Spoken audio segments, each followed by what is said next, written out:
milliards pour les consommateurs. Mais vous voyez, c'est dommage que ce sujet-là n'est jamais dans le débat. Même chose, on y reviendra sur le protectionnisme. Mais je vais vous expliquer. Moi, je vais vous dire que je connais bien le métier que j'exerce, qui est donc un métier de communication auprès du grand public. La plupart du temps, on veut des réponses immédiates. Et même une réponse à horizon 6 mois, c'est lointain. Alors je ne vous raconte pas une remise à plat de l'éducation nationale pour espérer que la génération dans 20 ans sache à nouveau lire, écrire et compter correctement. Et je crois qu'il y a aussi cette idée que les gains de la concurrence sont perçus individuellement comme des gains faibles. Je vais gagner 5-6 euros par mois.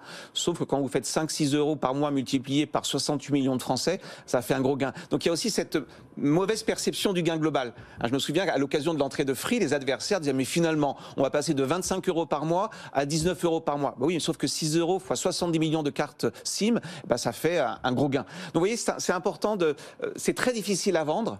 On connaît les réponses, elles sont déjà dans Attali. Le rapport Attali, c'est 2007 ou 2008, qui lui-même s'inspirait beaucoup du rapport Armand-Rueff, sous le général de Gaulle.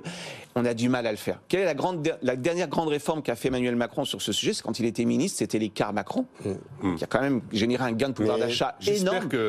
Et l'entrée, il y a quelques semaines, je ne vais pas faire de publicité pour cette entreprise, d'un concurrent de la SNCF sur Paris, Lyon-Milan, qui a animé la concurrence. Ce serait intéressant de voir comment les prix du Paris-Lyon ont évolué à la SNCF depuis l'arrivée de Trenitalia.